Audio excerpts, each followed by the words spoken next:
parce que oui. C'est bon. Tout à fait.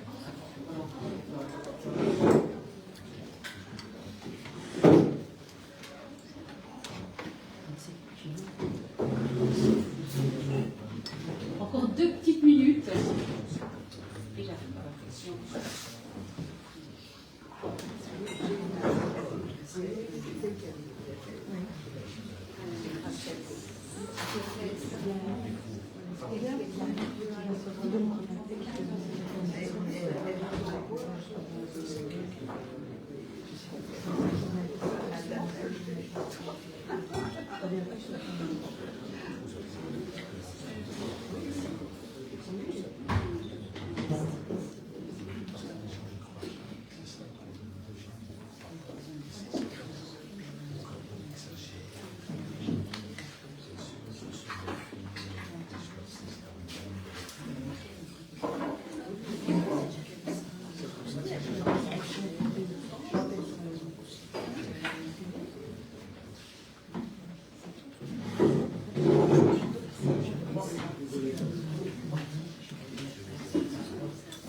Ça c'est professionnel. Voilà. Ça ne fait pas. C'est tout. Voilà. Hein. Voilà. Et on va pouvoir commencer. On ne va pas utiliser de micro parce que sinon il y a quand même des interférences, etc. Donc voilà. Je pense que nos voix portent vers derrière, vous nous entendez. Sonia, elle a aussi une voix qui porte aussi, donc ça devrait aller. Bah, écoutez, merci beaucoup, merci Sonia d'être venue ce soir pour nous présenter ton ouvrage, mais puisque ton ouvrage c'est aussi ton expérience que tu retraces à travers l'ouvrage Accords retrouvés. Moi je l'ai lu et je dois dire que on en rediscutera, mais en tout cas il y a énormément de choses qui ont fait écho et qu'on retrouve parce que bon, Sonia Zadig est d'origine tunisienne. Tu vis en France à l'heure actuelle, tu es psychanalyste et psychologue, de longues années d'expérience thérapeutique auprès des femmes justement d'origine aussi maghrébine, hein, pas que, mais entre autres, où tu as vu quand même, tu as fait quand même pas mal de liens, on va dire, entre ce qui est vécu au sein des familles musulmanes et toute la violence qui se transmet de génération en génération. Et c'est vrai que dans cet ouvrage-là, en tout cas, tu parles de quelques cas. Et ce qui était aussi très intéressant pour moi, c'est que j'ai retrouvé énormément de similitudes, malgré que les zones géographiques étaient assez éloignées. On va dire, toi tu parles plutôt de la Tunisie, mais je pense qu'en France, il y a eu aussi d'autres pays. Et moi, je fais plus focus sur la communauté d'origine marocaine, puisque voilà, à Bruxelles, c'est une majorité plutôt de personnes issues de la communauté marocaine. Et donc, on en rediscutera. Donc, il y aura un premier volet où Sonia nous présentera un petit peu son ouvrage et tu nous parleras un peu de tout ça. Et puis ensuite, on fera un échange et puis il y aura des questions-réponses. Alors, comme vous avez pu le remarquer aussi, il y a un renforcement de la sécurité puisque la dernière fois, c'était assez compliqué. En tout cas, ceux qui en ont été témoins ici, on a eu la visite de personnes peu recommandables, plutôt combattants, on va dire, bien djihadistes, avec quand même un discours assez radical. Et donc, nous avons pris des mesures pour qu'évidemment que ça ne se reproduise plus. Et donc voilà, soyez les bienvenus. Et puis tous les courageux qui sont revenus, merci de votre confiance, merci d'être là. Et puis la résistance continue par rapport à tout ce qui se passe et au phénomène de violence. Voilà, je vais laisser sans plus tarder la parole à Sonia. Je vous demanderai juste, si vous le voulez bien, d'éteindre vos GSM ou de mettre sous silence. Et d'ailleurs, je vais faire la même chose.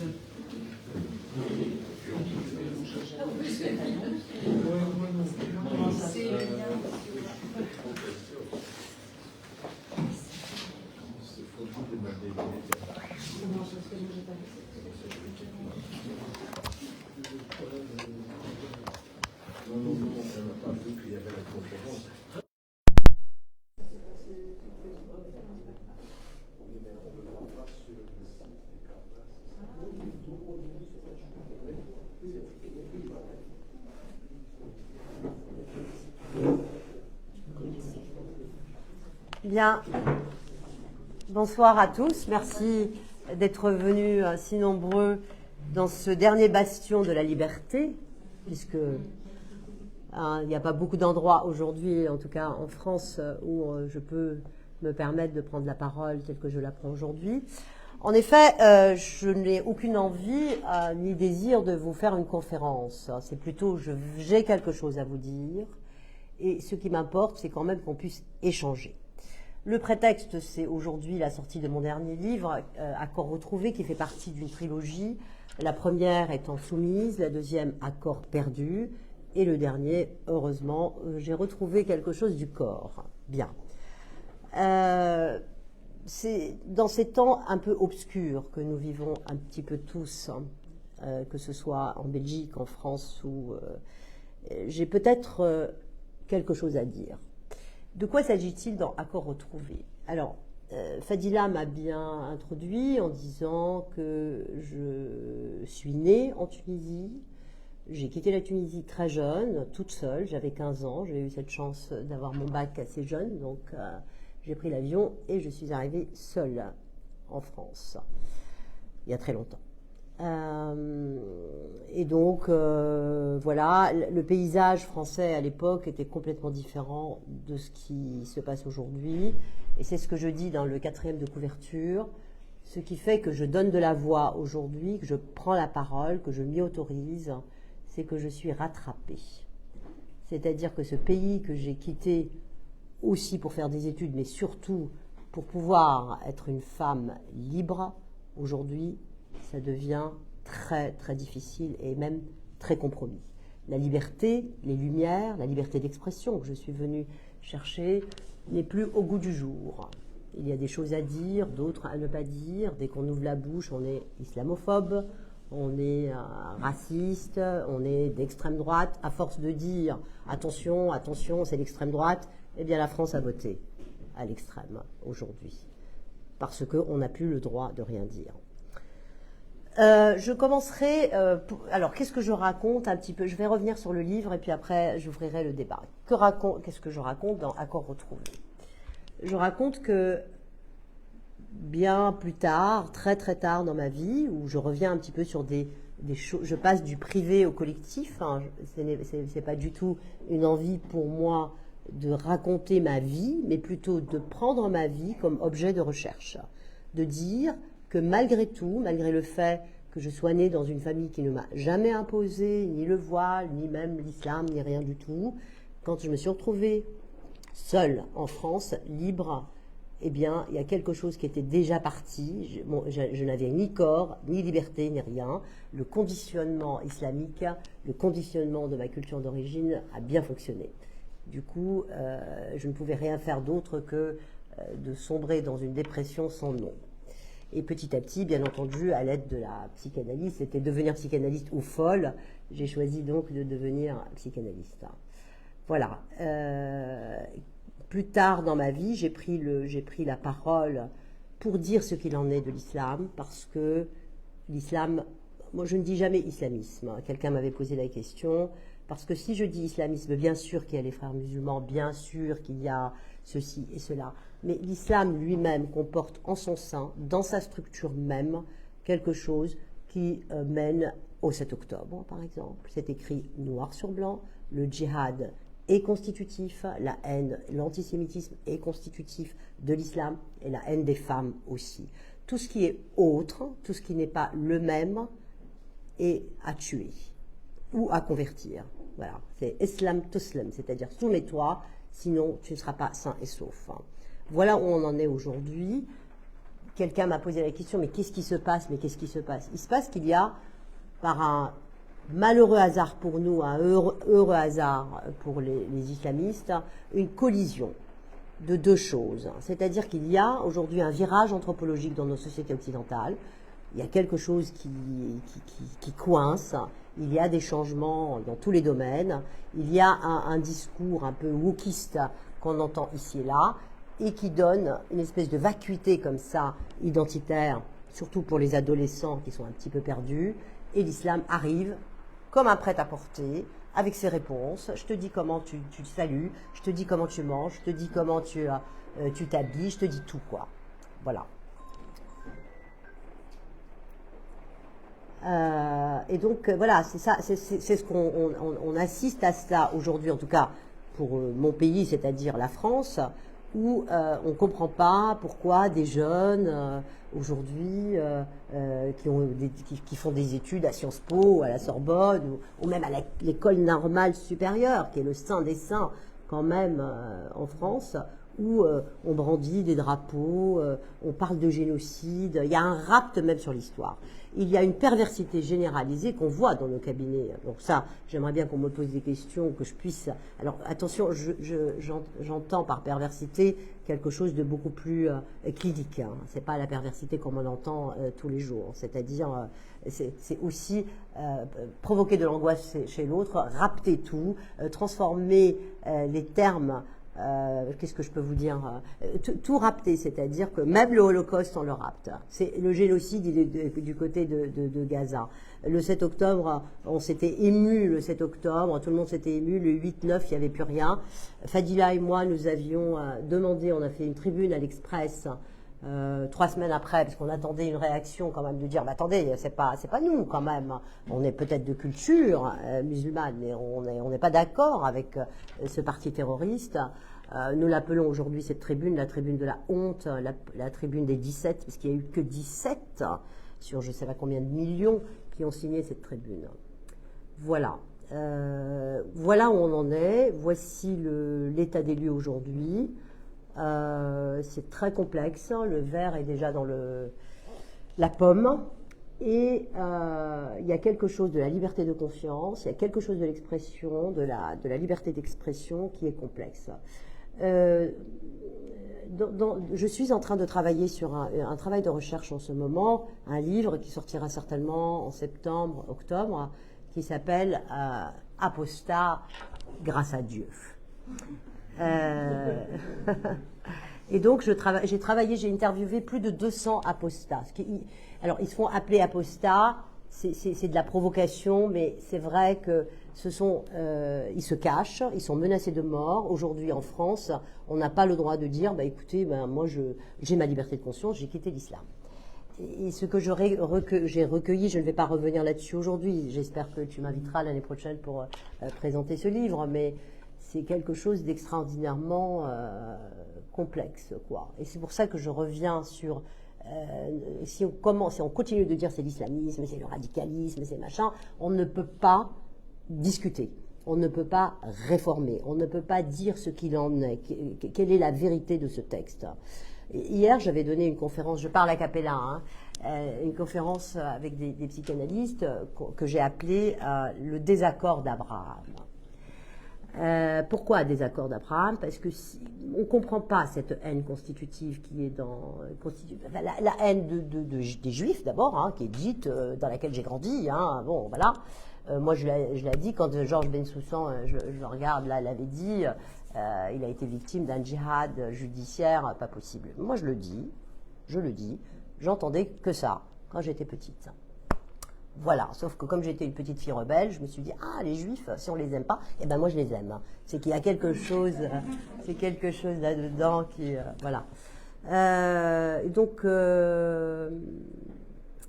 moi j'ai décidé de dire ce qu'il en est pour qu'on puisse, j'aime pas ce terme, mais vivre ensemble enfin, sous la bannière peut-être certainement de la laïcité, de la République, de la citoyenneté.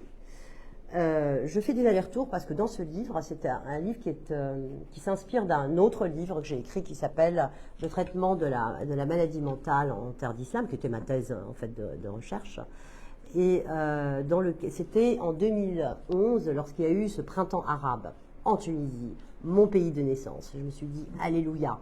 Il y a quelque chose qui s'était ouvert et à l'époque, on n'avait pas le droit, nous, en France, notre laboratoire de recherche, de travailler avec la Tunisie. Les hôpitaux psychiatriques étaient complètement fermés. On ne sait jamais, un fou, il va peut-être dire la vérité. Donc on n'a pas le droit d'y aller. Sauf qu'il y avait une espèce d'anomie comme ça, quand il y a eu la fuite de Ben Ali, je ne sais pas si vous vous rappelez, à l'époque. Et du coup, on a eu les autorisations d'y aller. Donc j'y suis allée. Et ce livre parle beaucoup de cela. Et j'ai fait des allers-retours pendant 2 ans, tous les mois. Je rentrais en Tunisie pour travailler avec des femmes, surtout, avec des femmes, beaucoup. Et donc vous avez peut-être lu ça dans le 4e de couverture, ces femmes qu'on dit folles, ces femmes qui sont internées depuis des années quelquefois dans les hôpitaux psychiatriques, dans un hôpital psychiatrique qui s'appelle El Razi à Tunis, hein, n'étaient pas plus folles que vous, ni moi. Elles avaient trouvé asile, hein. Le mot asile prend tout son sens parce qu'il y avait une violence familiale, intrafamiliale, sexuelle, parce qu'il y a aussi un tabou à lever là-dessus, hein. Il y a beaucoup de choses de cet ordre-là, quand même quelque chose de l'inceste, non pas de l'incestualité, mais de l'inceste, de la haine de la femme qui se tramait. Et je me suis rendu compte aussi, lors de cette recherche, que ce patriarcat qu'on veut absolument dénoncer en Tunisie n'est en vérité qu'un matriarcat qui transmet, lui, les valeurs du patriarcat. Vous comprenez ce que je veux dire? C'est-à-dire qu'il y a un ravage, en tout cas maternel, envers les filles, qui est absolument catastrophique. Il y a une haine entre les femmes qui est transmise par la mère. D'ailleurs, même avec les apostats, je découvre, même si je ne vais pas dévoiler toutes mes conclusions, que c'est quand même les mères qui transmettent tout ça, hein, et qui ravagent bien leurs filles et qui mettent leurs fils comme une espèce de phallus, comme ça. Voilà. D'ailleurs, rappelez-vous, le 7 octobre, quand on a eu ces vidéos catastrophiques du Hamas, où une mère parlait à son fils qui lui disait avec les mains plein de sang des juifs, « Maman, j'ai tué 10 juifs », elle lui dit « Ah, mon chéri, j'aurais voulu être là avec toi ». Il y a quelque chose comme ça de la Oumma. La Oumma, c'est la communauté qui est fermée sur elle-même. La Oumma, ça veut dire la mère. Et donc, mon propos aujourd'hui, mon propos dans mon travail, c'est de dire que cette matrice, cette Oumma qui est complètement fermée sur elle-même, qui refuse l'altérité finalement, tout ce qui est autre, hein, quel qu'il soit, tout ce qui est différent, même ses propres enfants, les apostats, s'ils sortent, ils les tuent. C'est quelque chose comme ça d'assez monstrueux pour moi d'imaginer une espèce d'utérus comme ça, fermé sur lui-même.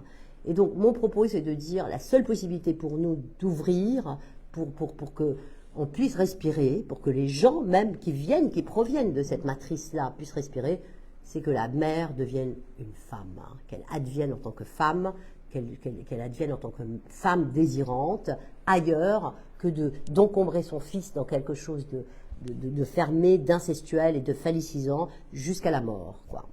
Alors, je reviens aussi sur les désaccords d'Abraham. D'où nous vient cette haine? Finalement, le narratif islamique, c'est quoi? C'est qu'on vient tous d'Abraham, tous.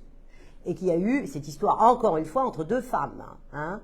C'est une histoire de bonne femme, encore une fois. Enfin, c'est très important parce que, bon, Sarah, vous connaissez l'histoire, je ne vais pas vous la refaire, ne pouvant pas avoir d'enfant, demande à Abraham de consommer Agar, qui est esclave, et de lui donner un fils. Bon, il y a eu des histoires, etc. Agar a été donc renvoyée avec son fils Ismaël dans le désert d'Arabie. Et Sarah a eu, par miracle, par intervention divine, un fils. C'est comme ça que la fracture judéo-arabe se fait entre Ismaël et Isaac. Bien. Alors après, le narratif, non pas le plagiat, parce que beaucoup de gens disent Mahomet a plagié. C'est pas qu'il a plagié, il a transposé. Il a traduit comme parce que dans l'après-coup, c'est Mahomet qui dit qui institue Ismaël comme le père de la nation, dans l'après-coup toujours, en effaçant complètement d'ailleurs Isaac, hein, son frère, et en instituant même le sacrifice qui va avoir lieu demain, je crois, chez les musulmans, que c'est Ismaël qui devait être sacrifié et non pas Isaac.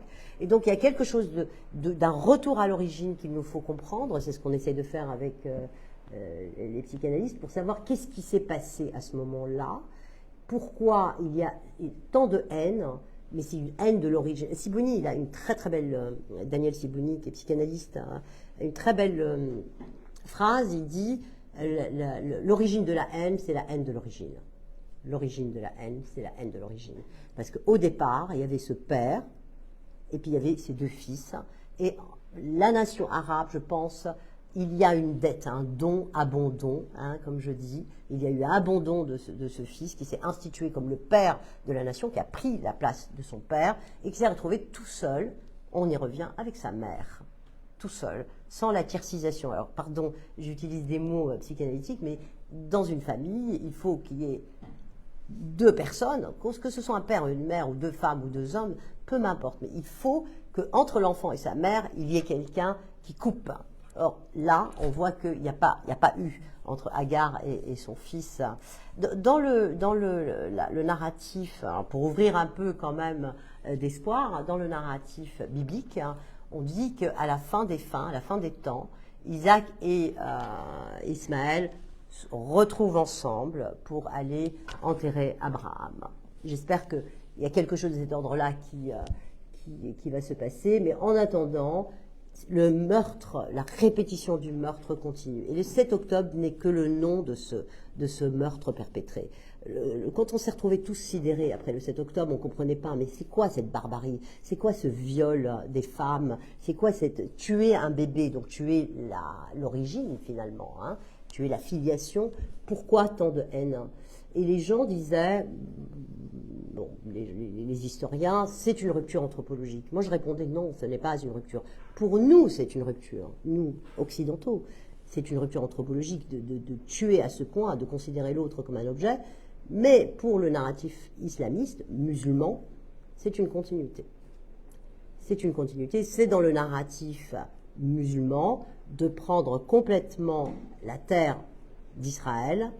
Et là, il y aura l'avènement de la fin du monde et la restauration du royaume d'Allah sur terre. Voilà. Voilà donc en gros ce que je voulais vous dire. Maintenant, j'aimerais qu'on ouvre quand même aux questions. Je ne sais pas si vous voulez que je continue ou si vous voulez qu'on discute. Voilà. Ouais, si tu veux, moi j'aimerais bien revenir en fait, ce qui était intéressant dans ton ouvrage, c'est justement ces femmes, ce qu'elles te disaient, ce qu'elles te racontaient. Est-ce que tu peux prendre justement quelques exemples et le développer pour montrer ben voilà, comment est-ce que tout ça finalement s'inscrivait en fait chez ces femmes? Alors les femmes et les hommes, hein. Moi Pardon? D'accord. Donc ce que je disais, vous pouvez vous rapprocher sinon. Hein. Ce que je disais, c'est que voilà, dans les expériences que tu racontes dans ton ouvrage, donc il y a des personnes, des femmes, tu me dis qu'il y a des femmes et des hommes. Qu'est-ce qui a été rapporté? Comment est-ce que tout ce que tu nous as dit, comment est-ce que ça se traduit concrètement? Par rapport au livre, hein? Oui, oui. Par rapport au livre. Alors j'avais pris que ce qu'on appelle des cas cliniques, quelques cas cliniques là, où j'analyse un petit peu les procédés psychiques qui emmènent quelqu'un à être complètement enfermé dans cette idéologie. Comment peut-on à ce point être dans le déni de ce qu'il en est? Et quelquefois, les apostats que j'interroge, je leur dis, mais qu'est-ce qui a fait rupture chez vous? Pourquoi vous avez quitté l'islam? Ils disent, j'ai entendu une dissonance cognitive. Et finalement, ils ont réalisé qu'on peut prendre de la distance. Donc pour revenir à ces femmes, ce que je découvre là, c'est, première chose, un conditionnement absolu et total, c'est-à-dire que quand on prend un enfant de 2 ans, 1 an, 3 ans, et qu'on lui dit, attention, Allah, il te regarde partout, attention, quand tu vas aux toilettes, il te regarde, si tu fais une bêtise, il te regarde, si tu fais des bêtises, tu vas brûler en enfer. Tu sais comment tu vas brûler en enfer? Eh ben, Dieu, il va te prendre, il va te brûler, et puis après, il te laissera repousser la peau, et puis après, il te rebrûle, éternellement. Et puis après, il y aura des serpents qui sortent. Un enfant, en fait, là, je parle à des adultes, mais un gosse de 2 ans.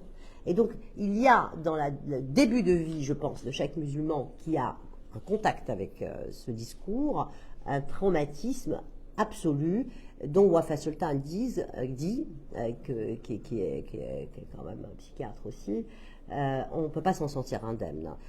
C'est pour ça que moi, je vous raconte un peu mon histoire. C'est pas pour vous raconter mon histoire, c'est de dire, moi, je ne m'en suis pas sorti indemne. J'ai mis 23 ans sur le divan pour m'en sortir. Non, je continue s'il vous plaît, puisque je suis sur ma lancée, parce qu'après j'oublie. Et donc, que me disent ces femmes? Elles me disent, oui, je suis en souffrance, etc., mais c'est la faute de l'autre. Il y a quelque chose d'assez paranoïaque quand même quand on lit le Coran, c'est trop de le dire, mais je m'autorise à le dire. C'est toujours la faute de l'autre. C'est les autres, c'est l'Occident, c'est les Juifs, c'est les femmes, c'est les djinns. Et donc, en fait, tout le parcours ici de ces femmes, c'est qu'à aucun moment, je n'ai eu une parole subjective de dire, bon, j'ai fait peut-être les mauvais choix, j'ai rencontré peut-être le mauvais mec, enfin tout ce qu'on entend aujourd'hui dans nos cabinets, quoi, un truc, quelque chose d'une assumption, rien de tout ça, c'est-à-dire que ma conclusion, c'était de dire, dans mon travail de recherche, que le moi, le je, allez, on va pas jusqu'au je, le moi, il est complètement englobé dans l'autre, c'est-à-dire, c'est ça la Oumma, c'est que tu n'existes pas, en fait, toi, en tant que sujet, tout seul, tu n'existes pas. Et donc, tu n'existes que par des injonctions. C'est ta mère qui te dit de faire ça. Attention, les gens nous regardent. Attention, qu'est-ce qu'ils nous disent. Attention. Voilà, c'est quelque chose d'extrêmement... où la liberté du sujet est absolument antinomique avec l'islam. Ce n'est pas possible. Ce n'est pas possible. Et si jamais vous poussez la lecture et vous voulez vraiment accéder à ce, parce que vous n'avez pas le droit de boire, vous n'avez pas le droit de baiser, vous avez le droit de rien faire. Par contre, quand vous allez là-bas, il y a 72 vierges, il y a du vin qui coule à flot, c'est bizarre. Enfin bref. Et donc, comme on leur dit aussi aux musulmans, attention, hein, même si tu es gentil, etc., tu n'iras pas au paradis. C'est très difficile d'accéder au paradis, sauf dans un seul cas. C'est quand tu t'exploses. Quand tu es martyr, quand tu tues. Et tu tues et tu sais que tu vas être tué. Hein, c'est un verset, ça. Hein. Et donc, voilà. Et donc, ils sont dans un tel enfermement idéologique, un tel enfermement catastrophique qui laisse des traces inouïes sur les gens. D'ailleurs, même les apostats qui sont sortis, apostats, ça veut dire sortir et le dire publiquement. D'ailleurs, ils n'ont pas le droit de le dire publiquement. La France les laisse tomber aussi, parce qu'ils n'ont absolument pas... Ils ont aucune... Enfin bref, ils sont absolument pas protégés, ils se cachent, ils sont menacés, etc. Bon.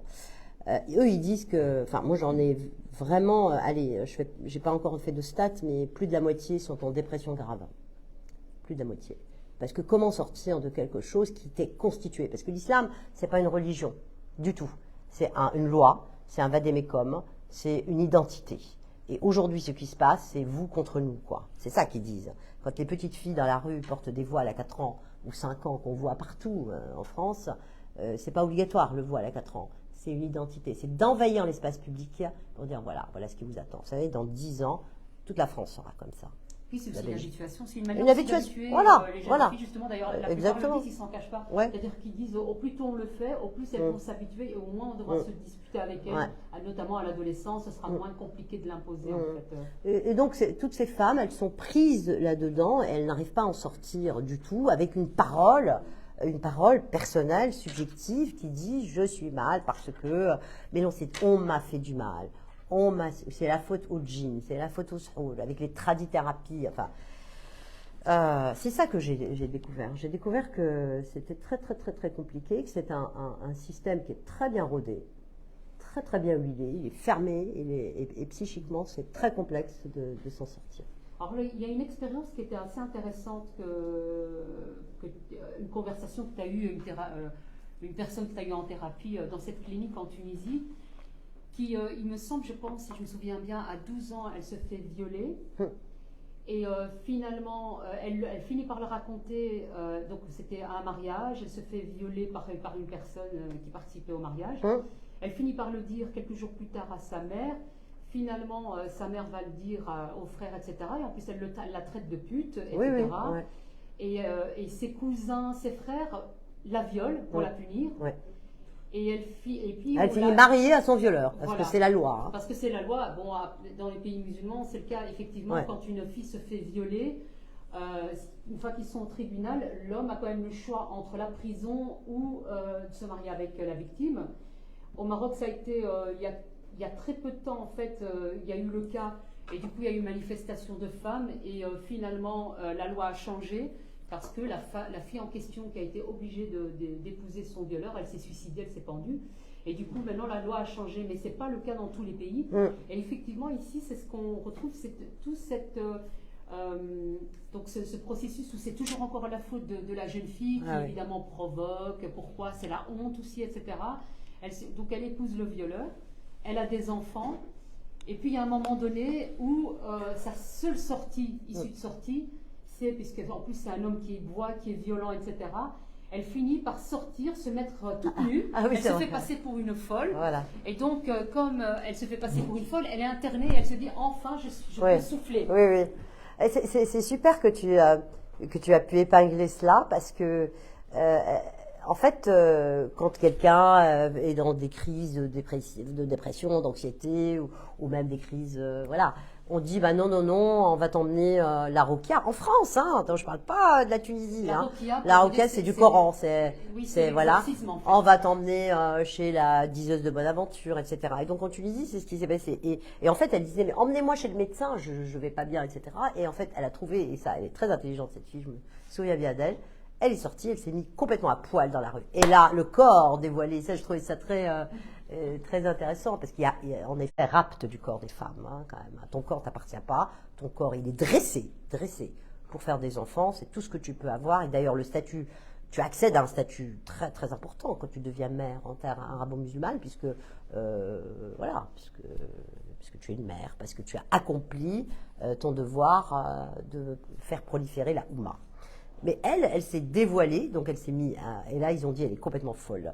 Et c'est vrai qu'il y a eu énormément de filles qui, pour aller à l'hôpital psychiatrique, vous vous rendez compte, elles veulent aller à l'hôpital psychiatrique, se mettent complètement à poil. Et là on dit oh là là, c'est bon, on lui met un truc et hop, elle est emmenée.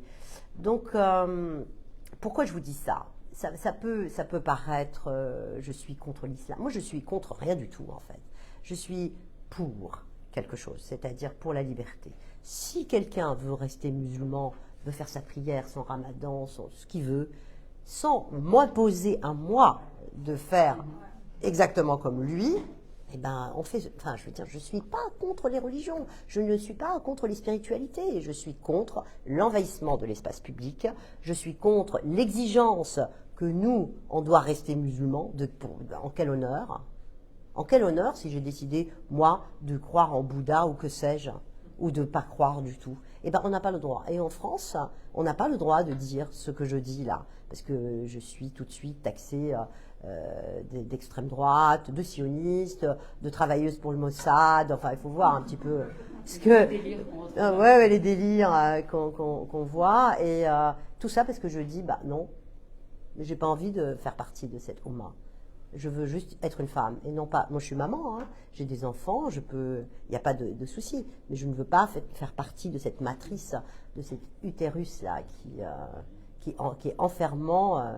Voilà. Et donc l'idée, c'est quand même qu'on puisse trouver des musulmans, hein, avec qui des musulmans, je ne sais pas si c'est possible, mais avec qui on peut discuter et dire voilà, on peut tous vivre tranquille. Moi dans mon athéisme et toi dans ton islam, mais sous la bannière de la République, sous la bannière de la laïcité, sous la bannière de l'égalité et de la fraternité. Mais aujourd'hui, c'est pas le cas. Aujourd'hui, le discours, c'est quand même, ils vont tuer, mais non, c'est eux qui sont tués. On retrouve, et c'est ça qui est intéressant dans le livre où je parle de ces femmes qui sont incapables d'une assumption de leur propre responsabilité, c'est toujours l'autre, et ben on retrouve le même discours, victimaire. Tout le monde, ils sont victimes. Ils sont victimes de tout, victimes de racisme, victimes d'Israël, victimes de Sahel, victimes des femmes, victimes de la colonisation, victimes des Blancs. C'est le meilleur moyen de manipuler. Hein. Exactement, c'est très pervers, c'est un système, voilà. Et donc, moi, j'ai décidé de parler. Mais il y a aussi cette contradiction qui est de dire toujours si Dieu le veut en même temps. Oui. Et c'est une contradiction par rapport au fait qu'ils te disent si je décide d'être apostat, ils devraient l'accepter puisque c'est aussi la volonté de Dieu. Non, mais il y a un verset dans le Coran qui dit si jamais ils partent de l'islam, saisissez-les et tuez-les. Il paraît, enfin je sais pas, quelqu'un me l'avait dit, si tu sors de l'islam, si tu apostasie, tu as 3 jours pour revenir, sinon ton sang est licite, on peut te tuer. Donc, vous imaginez ce que ça veut dire quand même? Le christianisme a imposé les mêmes normes aussi, et la psychanalyse est arrivée, ça a permis de quand même sauver. Oui, alors. Voilà, donc il faut attendre. Alors c'est bien, il faut attendre. Alors il faut attendre. Je vais vous dire, il faut attendre parce que il y a quelque chose qu'on a épinglé en psychanalyse de la répétition du meurtre premier, peut-être pour tuer le père symbolique. Il se trouve qu'aujourd'hui, c'est compliqué. Comment s'en sortir? Je ne sais pas. Il y a une ouverture de la Oumma par les apostats eux-mêmes. Ça, c'est mon seul espoir quand même, parce que ça commence à parler, ça commence à témoigner énormément, mais en même temps... Ah oui, oui, oui. Mais je pense, par contre, il faut pas attendre, justement. C'est que, non, mais... Il ne faut pas attendre. Hein. Il ne faut pas attendre. C'est que le christianisme, s'il a évolué, c'est parce qu'il y a eu une critique aussi, c'est parce qu'il y a des gens qui se sont insurgés. Et là, le problème que nous avons, c'est quand tu dis les apostats, c'est quand même aussi malheureux que ce soit que les apostats, justement, qui ouvrent cette possibilité-là. Parce qu'on pourrait aussi retrouver au sein même de la communauté musulmane des musulmans qui pourraient dire, on sait qu'après ils sont condamnés, généralement ils sont condamnés à mort, on leur dit qu'ils doivent être, qu'ils sont excommuniés, etc. Donc il y a aussi ce fait-là, parce que voilà, à l'heure actuelle, on sait bien que depuis 40 ans, l'islamisme est revenu en force, parce que, et surtout en Occident, en Europe en particulier, parce que justement, je pense qu'on n'a pas vu, en fait, en Europe, on n'a pas vu venir les choses. Il y a une certaine gauche qui a au départ, après on dit très souvent la gauche, mais je pense que c'est aussi bien la gauche que la droite. Personne n'est à l'abri en fait je pense que voilà, il faut qu'on prenne nos responsabilités par rapport à ça. On a quand même laissé aussi cet islamisme grandir et finalement ils n'ont trouvé personne en face d'eux pour leur dire stop, pour leur faire barrage. Ouais, voilà. Et aussi, il y a autre chose qui doit passer certainement par l'éducation et par des années de travail. Ce que je vous disais là par rapport à cette absence de liberté d'être, que j'ai découvert quand même dans mon travail de recherche, de cette victimisation, c'est toujours l'autre, etc. Je reviens au début du livre sur l'effet que ça a eu sur nous, le printemps arabe, qui commence dans ce petit pays doux qui s'appelle la Tunisie. Et donc, c'était la première fois, quand même, dans un pays comme ça, où on pouvait accéder à la démocratie. On y avait cru, vraiment cru. Et qu'est-ce qui s'est passé? On a mis des islamistes au pouvoir. Et je cite quand même pourquoi. Là, j'explique, je reviens vraiment très longuement là-dedans, parce qu'il n'y a pas de notion de citoyenneté. Il n'y a pas de notion d'individu et de citoyen et de soi, de sentiment de soi. Ça n'existe pas dans quelque chose psychiquement qui vous enferme dès le départ, qui est on se tient les uns les autres contre tous. Et donc l'idée quand même d'œuvrer pour la démocratie, d'œuvrer pour le citoyen, non, ils ont mis quoi? Ils ont mis tout ce qu'ils savent mettre, c'est-à-dire des années de dictature de Ben Ali, avec les satellites et puis les imams qui prêchaient depuis des années, les têtes étaient déjà pourries, et donc qu'est-ce qu'ils font? Ils ont pour la première fois la possibilité de voter, ils mettent Ennahda. Et qu'est-ce qu'a fait Ennahda? Ennahda, c'est le parti, donc ils ont pillé le pays. Et après, un autre qui est arrivé là, qui est au pouvoir aujourd'hui, qu'est-ce qu'il a fait? Lui, il a complètement dissous le Parlement et règne tout seul en maître. Et apparemment, il m'a condamné à 30 ans par contumace pour mes incursions en Israël, parce que je vais beaucoup en Israël. Pourquoi Israël? Parce que d'abord, j'ai des amis, j'ai un amour pour la culture et la pensée juive. Et aussi parce qu'il faut une convergence des luttes. Des luttes. Il faut absolument que ces damnés de la terre que nous sommes aujourd'hui, on travaille ensemble. On n'a pas le choix. Comment? Non. C'est la case prison. C'est pas très... Mais il a condamné tout le monde. Tout le monde. Oui, en Tunisie, ouais. Pour mes relations avec Israël. Pour avoir été en Israël, mais c'est comme pour M. Chalboumi. Toute personne en fait qui condamne le 7 octobre ou qui a pris des positions comme celui-là, en fait la Tunisie a décidé que ce serait de la prison, qui serait s'ils reviennent au pays d'office, il y aura la case prison. C'est des décisions récentes. Oui, c'est trop loin. Il y a quelques mois déjà. Vous ne pensez pas qu'en fait il y a un sursaut possible de la part des femmes? Mais c'est ce que je vais là, moi, ouais. Oui, mais Les femmes. Mais en fait, le sursaut des femmes, comme l'Iran, c'est que je pense que de plus en plus, surtout par rapport aux violences que des femmes ont vécues, Au plus, il y aura des exemples de personnes qui vont oser parler de leur expérience, de ce qu'elles ont vécu, etc. Au plus, d'autres vont s'octroyer. Parce que le problème que nous avons au sein de la communauté, on va dire, d'origine musulmane, issue de famille musulmane, c'est qu'on a toujours l'impression d'être seul, comme on garde tout en secret, parce qu'on a tellement peur que ça sache, que finalement tout va être dit, que les gens vont parler, qu'on va avoir des ennemis partout, on devient paranoïaque. Et que quand maintenant que s'il y a des exemples, on pourra se dire, ah ben, on n'est pas seul, ça existe, d'autres l'ont vécu, donc moi aussi je veux parler. Moi, en tant que travailleuse sociale, j'ai rencontré des personnes psychiatriques qui ont des pathologies psychiatriques, et j'avais notamment et d'ailleurs, l'expérience dont on a parlé, ça m'a fait un peu penser à ça. Oui. Parce que cette personne-là, c'était donc la famille qui faisait une demande parce que leur sœur, leur fille était paranoïaque, mais à un point inimaginable. Donc ils disaient, nous, on peut, quoi qu'on propose, elle a peur de tout, elle pense qu'on a installé des caméras partout, etc. Et on aimerait bien elle habite seule, et on aimerait bien que vous veniez parce que nous, on ne peut pas la prendre chez nous, c'est insupportable. Et donc quand je vais la rencontrer, cette femme, la première chose qui me frappe, c'est que d'abord tout était dans les caisses, chez elle. Il n'y avait rien, pas d'installation, juste une table, une chaise, elle était assise sur la chaise et un lit. Et deuxième chose, c'était tous ces livres qui étaient contre le mur, et c'était pas n'importe quel livre. Il y avait du Nietzsche, il y avait des trucs, des grands philosophes, etc. Et donc quand j'ai discuté avec cette femme qui devait avoir une quarantaine d'années, bon, évidemment, elle me demandait pourquoi est-ce que j'étais là. Donc elle était très inquiète, elle me dit, mais qui vous a envoyé, pourquoi, vous êtes venu pour me surveiller, vous voulez... Bref, elle m'a posé des tas de questions, et je lui dis, bah non, visiblement, vous vouliez reprendre vos droits, vous vouliez déménager, etc. Donc j'essaye par le biais de l'aide, on va dire, sociale. Et là, elle commence petit à petit un petit peu à avoir confiance, on va dire, et j'ai compris une chose, au bout de quelques séances, c'est que cette fille, la seule manière qu'elle a trouvée pour ne pas être enfermée dans cette famille, pour ne pas être obligée de se marier, pour ne pas rentrer dans cette dynamique, c'est de dire quelque part qu'elle était complètement folle et de rendre sa famille fou au point qu'il n'en voulait plus.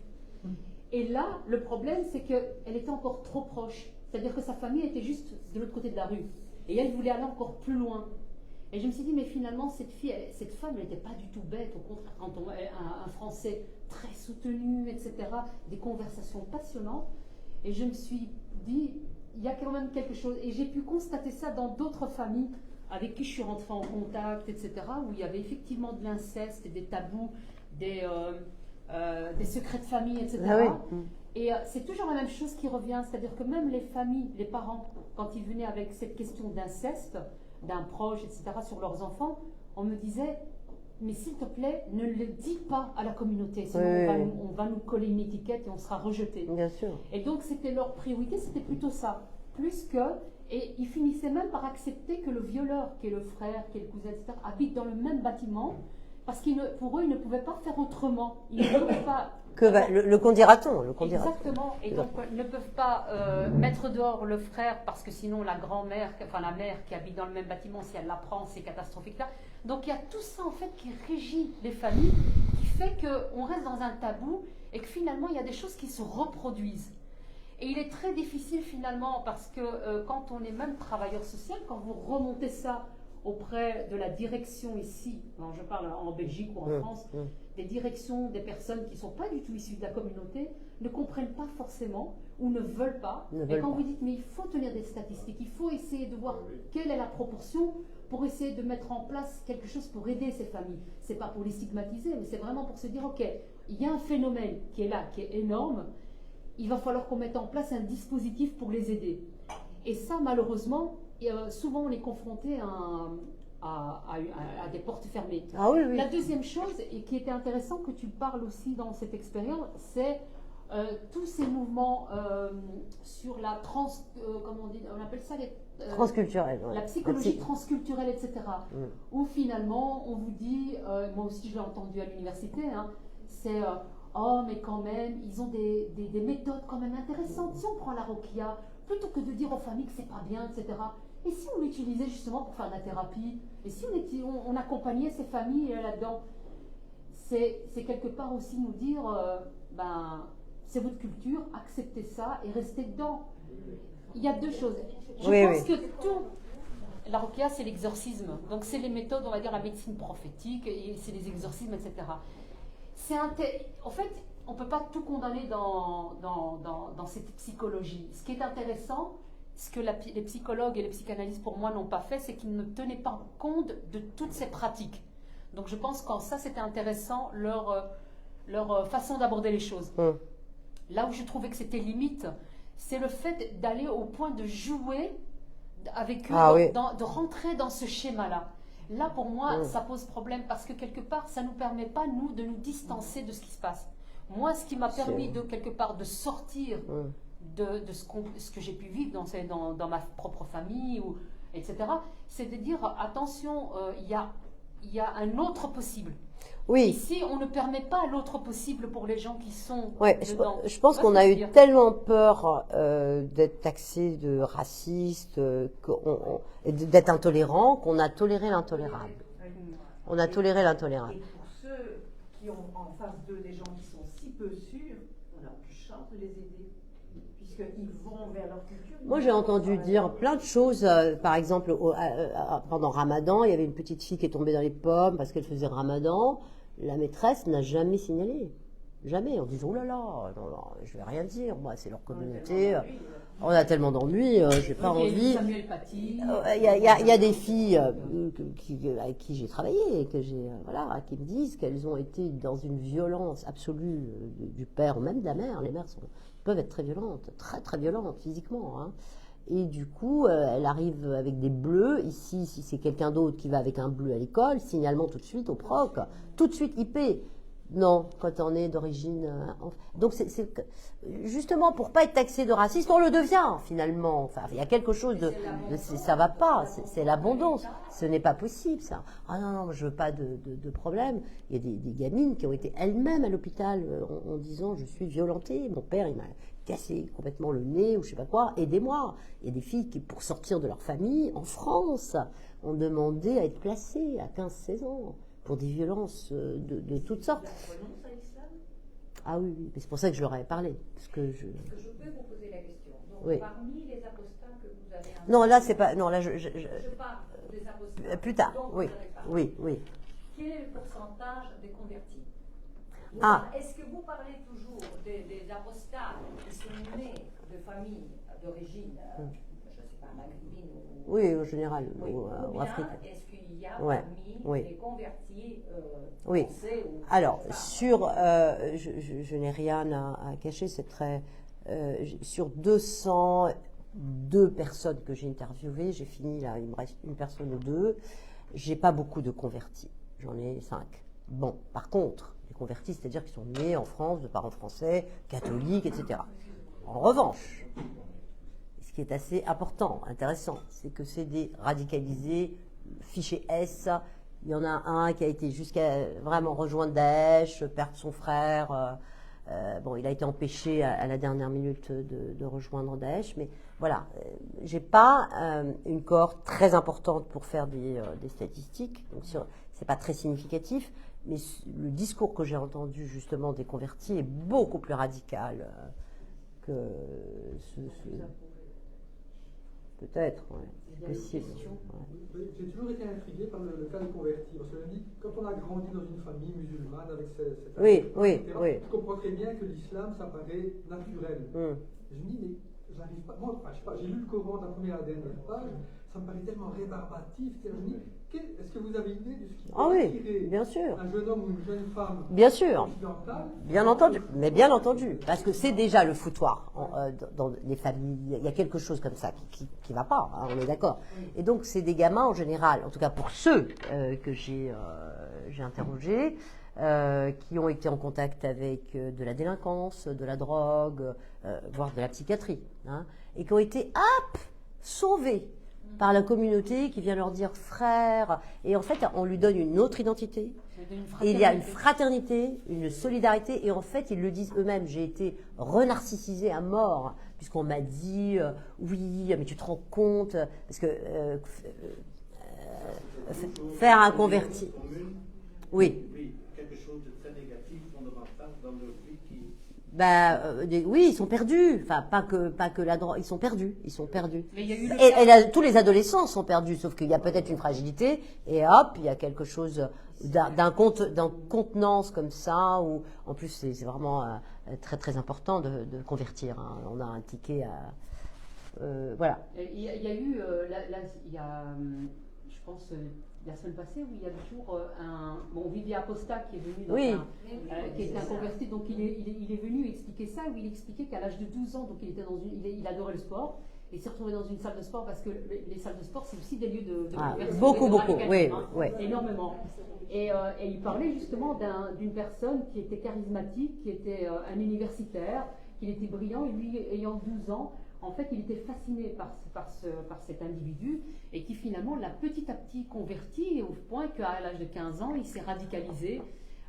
Et donc, il explique tout ça au point qu'à un moment donné, il a décidé de partir et il tenait des propos où il appelait au djihad, etc., au meurtre. Et que c'est comme ça qu'il s'est retrouvé en prison jeune, où il a passé quand même quelques années, pas mal d'années, 4 ans en prison. Et puis finalement, il a expliqué son procès, pourquoi est-ce qu'il en est ressorti. Mais voilà, qui l'a sauvé. Hein. Voilà, lui il disait que c'était sa mère en fait, que tous les week-ends, le fait que que chaque week-end il voyait sa mère pleurer, il a fini par, au bout d'un certain temps, il a essayé de se détacher, mais ça a été très très difficile pour lui. Je pense que c'est, oui effectivement, parce qu'une fois qu'ils vous ont attrapé, qu'ils vous ont happé, ils rehaussent votre ego. C'est ça. Ils vous mettent quand même en avant, on vous explique qu'il y aurait des missions, que... Et ça, même au niveau même par rapport aux femmes, ça c'est vraiment particulier pour les femmes musulmanes, c'est que comme tu le disais, c'est que les femmes, comme elles ont été brimées dans les familles musulmanes par leur mère, etc., et que c'est généralement le garçon qui est mis sur un piédestal, qui est valorisé, elles sont traitées mais vraiment comme des moins que rien, des putes, c'est souvent d'ailleurs l'insulte qui revient très régulièrement. Et quand elles deviennent femmes, adolescentes, etc., dans ces milieux islamistes, on leur dit, mais vous savez l'importance que vous avez en tant que femme. En islam, les femmes sont très importantes parce qu'en tant que mère, c'est votre rôle d'éduquer. On leur donne une mission. Et finalement, c'est ce que moi j'appelle les femmes d'Allah, parce que finalement, on leur disait, mais Allah vous a donné cette mission, vous êtes importante. Vous êtes tellement importante au sein de la communauté, plus importante que tout le reste. D'ailleurs, le paradis se trouve sous vos pieds, etc. Oui, quand tu deviens mère. Et ces femmes, imaginez-vous ces femmes qui ont toujours été brimées, là tout d'un coup, on leur dit, mais vous êtes les plus importantes. Et puis il y a une fraternité entre femmes, celle qui radicalise évidemment. Donc forcément, on a l'impression qu'on est récupéré. Le manque de la maternité, vous avez une femme plus âgée qui va vous prendre sous son aile, qui va vous parler avec douceur, donc vous allez retrouver le côté maternel qui vous a manqué, etc. Donc c'est tout ça en fait qui fait que les femmes peuvent aussi être très vite des personnes très fragiles dans ce sens, d'autant plus que quand vous remettez en question tout ce qui se passe au niveau de la communauté, tous ces dogmes, vous pouvez perdre tout, c'est-à-dire vous perdez la famille, vous perdez la communauté, vous vous retrouvez seul. Donc à partir du moment où vous trouvez un groupe qui vous dit tout d'un coup « Non, mais t'inquiète pas, chez nous tu vas pouvoir avoir un rôle à jouer, tu vas être importante, etc. » Et en plus tu vas être choyée. Entre ça et se dire « Je prends distance avec tout ça » et risquer le fait de me retrouver seule, et avec aussi des cas de folie, hein, c'est aussi des angoisses, du stress, des tocs, etc. Il faut vraiment d'abord avoir énormément de courage. Et puis, c'est aussi la peur de sombrer dans la psychiatrie. C'est ce qui arrive d'ailleurs très, très souvent. Ouais. Alors, c'est intéressant votre question parce que ça me met vraiment au travail. Bon, quand on n'a pas été baigné dans le conditionnement islamique, parce que c'est un conditionnement au vrai sens du terme, pavlovien en fait, c'est-à-dire que, paf, et qu'on se radicalise, moi je mettrais mes deux mains à couper qu'on ne sort pas de cette radicalisation. En tout cas, pas indemne, mais il reste des traces, etc. En revanche, quelqu'un qui a été converti, qui n'a pas vécu tout petit là-dedans, et qui s'est radicalisé, il sort de la radicalisation, déradicalisation, radicalisation. Les filles, non. Je n'ai pas eu pas une seule convertie qui s'était adressée à moi dans les entretiens. Pas une. Donc, par défaut, je me dis qu'elles ne sortent pas, qu'elles restent là-dedans. Et vous avez des contacts avec des gens qui ont un peu votre situation et qui ont le même parcours et qui ont aussi des contacts avec des gens issus comme ça de... C'est parce que vous parlez de En fait, je parle de ça parce que je suis en train de faire une recherche. Oui. J'ai fini 200 entretiens avec des gens qui sont sortis de l'islam, qui ont dénégué leur religion, qui se font appeler apostats, qui sont de plus en plus importants sur les réseaux, sur le net, hein, qui parlent, qui disent et qui témoignent. Il y en a plein et à pléthore de témoignages. Et donc moi, je suis entrée en contact avec eux et je parle avec eux en fait. D'autres thérapeutes comme vous, est-ce que vous échangez d'expériences avec d'autres thérapeutes qui rencontrent aussi des apostats qui seraient d'origine comme moi, etc. Oui, éventuellement, mais je veux dire, pour élargir le panier de... Il y a quelques psychanalystes avec qui je travaillais et on s'est fracturé sur le 7 octobre. J'ai une question sur le conditionnement. Sur les, pardon? Le conditionnement. Oui. Ce que vous avez dit oui. au début, votre expérience personnelle avec l'enfer et tout ça, en tant que petite fille. Oui. Je pense pour nous c'est très important de comprendre où ce conditionnement se fait. Bon, c'est la famille. Ah, oui. Mais dans votre cas, par exemple, est-ce que c'était la mosquée? C'était ça, c'est la première question. La deuxième, comment ce conditionnement que vous avez vécu et d'autres aussi à l'époque, comment ce conditionnement se fait dans, on avait parlé juste avant votre présentation, dans les mosquées soi-disant modérées, dont tout le monde et qui ne connaît pas bien l'islam pense à tout va bien, ce sont des musulmans, des gens comme nous qui vivent une démocratie comme nous. Vous comprenez la question? Bien sûr, je comprends très bien la question et la réponse va être très complexe, je vais vous dire. Très complexe? Oui.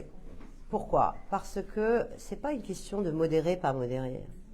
C'est l'islam lui-même qui ne l'est pas, en fait. C'est ça que les gens doivent comprendre. C'est le texte qui est violent, c'est le texte qui est paranoïaque. Donc qu'est-ce qu'on fait? On change le texte, on abolit l'islam, on ne peut pas.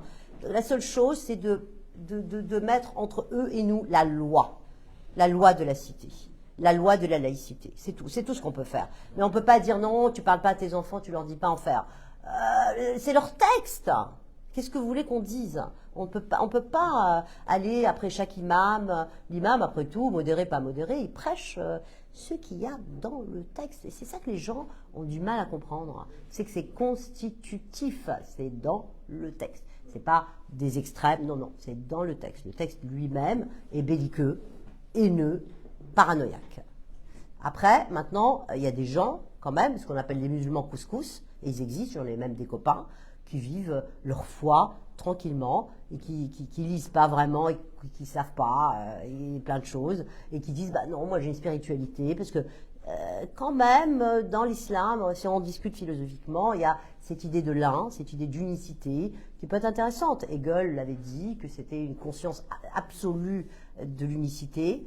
Alors si les musulmans pouvaient faire ça, ça serait génial, mais on peut pas dire je sais que dans la mosquée, c'est pas parce qu'ils sont modérés ou pas modérés, c'est parce que le texte ne l'est pas. Je ne sais pas si vous voyez un peu. Il y a beaucoup de gens chez nous qui pensent que la mosquée modérée, ça va, ce sont des gens comme nous, sauf qu'ils sont musulmans, mais pour le reste, ils acceptent nos valeurs, nos normes, notre façon de vivre. Ce n'est pas le cas, c'est ça que je pense. C'est pas le cas, non. Non, justement. Chalgoumi. Chalgoumi, il est condamné à mort. Il est condamné à mort, il s'est fait poignarder à 1 an à la mosquée. Il est venu cette semaine à Bruxelles et à la gare du Midi, il y a des personnes qui l'ont agressé. Heureusement qu'il est entouré, on va dire, de gardes du corps. Mais lui, il n'a pas eu... Est-ce qu'on l'écoute? Enfin, les musulmans l'écoutent, lui, ou... C'est-à-dire, il fait pas consensus parce qu'encore une fois, c'est que ça fait maintenant, d'abord ça fait 40 ans que nous avons quand même une présence fondamentaliste en Europe. Et deuxièmement, vous avez énormément de gens sur les réseaux sociaux, etc., qui essayent de le casser. C'est-à-dire que même des humoristes qui font des parodies sur lui en le traitant de crétin, etc., parce que justement, ils veulent le disqualifier. En fait, si vous voulez, c'est qu'à partir du moment où vous avez des musulmans qui ont une autre façon de penser, ou des personnes qui sont sorties d'islam, etc., vous avez tout de suite une machine à côté qui va se mettre en route, qui va tenter de vous disqualifier. Donc même si vous avez un musulman, on va dire, entre guillemets modéré, ou quelqu'un qui n'est pas du tout dans le fondamentalisme, d'office, vous allez avoir une machine qui vont commencer à dire, ah mais vous savez, c'est parce que lui, il est payé par les sionistes, c'est parce que lui, finalement, il n'est pas musulman, il est un apostat, etc. etc. Donc c'est à ça où on est confronté à l'heure actuelle. C'est pour ça qu'il est important que les gens qui osent parler doivent absolument être soutenus par nos États en Europe.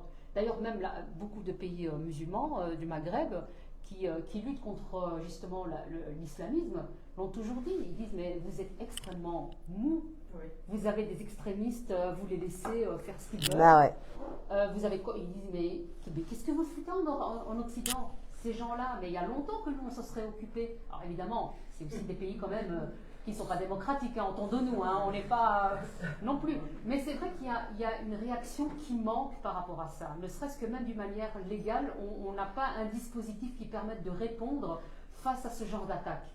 On devrait un peu plus prendre au sérieux, l'étudier et amener une réponse démocratique. C'est-à-dire qu'il n'est pas question non plus que nos pays deviennent antidémocratiques, on est bien d'accord.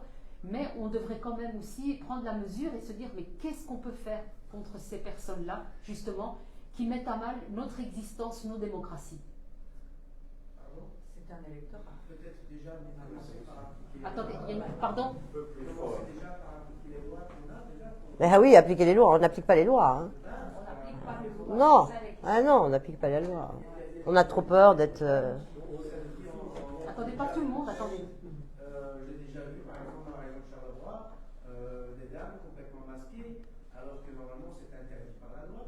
Et baladez-vous avec un masque de Spiderman, la police vous tombe dessus. Là, rien que dalle, quoi. Je veux dire, c'est vraiment l'impuissance totale. C'est la peur aussi. La peur ne se manifeste pas non seulement par la violence, elle se manifeste aussi par la menace, les insultes. Ah ouais. Voilà. Commençons déjà par appliquer les lois que nous avons. Parce qu'on est raciste, si on ose faire moins. Mais oui, parce qu'on a peur d'être raciste, on a peur de tous ces... En fait, tout à l'heure, Fadila, tu as dit quelque chose d'intéressant, si on pense différemment. Non, non, pas si on pense différemment, si on pense. Il y a une interdiction de penser. On n'a pas le droit de penser. D'ailleurs, tous les apostats à qui j'ai parlé, je leur ai dit, mais pourquoi? Eh bien, parce que j'ai lu. Ah bon, mais ça fait 20 ans que tu lis le Coran. Ah ben là, je l'ai lu vraiment. Parce qu'il y a quelque chose comme un déni, ou c'est parce que ça a été chanté petit, je sais pas, où ils lisent et ils disent ah oui, d'accord, ah oui, mais c'était sous mes yeux, je l'ai pas vu. Et donc en fait, quand on est petit dans ces cultures-là, même moi-même, on pose des questions, pourquoi, machin. Hé, tais-toi, arrête de poser des questions. C'est comme ça. C'est Inch'Allah, c'est Allah qui demande, c'est lui qui décide de tout, de ta vie, c'est maktoub, c'est écrit, il n'y a aucun libre arbitre, hein, rien du tout. Tout ce que vous faites, de toute façon, votre vie, elle est tracée. Et donc, finalement, c'est ça. Qu'est-ce qu'on fait? Réfléchissons. Qu'est-ce qu'on fait? Pensons. Qu'est-ce qu'on fait? On fait des conférences, on écrit des livres, on se réunit et on dit ce qu'il en est. Et peut-être que quelque chose de la lumière apparaîtra. Mais en même temps, il y a quand même les fondamentalistes, il y en a comme la majorité, ils savent ce qu'il y a dans les textes et ils sont d'accord avec ce qui se passe dans les textes. Oui, Après, oui. je pense que il y a des vérités politiques. Je pense que les apostats, il y a déjà un processus, c'est-à-dire que avant même d'être apostats, ce sont souvent des gens qui étaient musulmans, très musulmans, qui se disent, très musulmans, qui se disent, mais moi je ne suis pas d'accord avec ces extrémistes, donc je vais aller chercher, puisque je ne me suis pas vraiment attardé, donc ils vont aller chercher, puiser dans les textes en disant, c'est pas possible que Dieu, c'est pas possible que c'est inscrit comme ça en Coran. Oui, exactement. Je vais aller essayer de trouver des arguments, et au plus vous lisez, au plus vous vous rendez vous découvrez compte des choses. C'est un problème. Ouais. Et donc il y a souvent des gens qui disent à la fin, finalement, je suis sortie parce que tout ce que je pensais trouver des réponses d'ouverture et je me suis rendu compte que le problème était là. Et puis vous avez effectivement ceux qui sont réellement fondamentalistes, c'est-à-dire que dès le départ, ils ont épousé, ils connaissent très bien les textes et pour eux, ils sont complètement d'accord et en phase.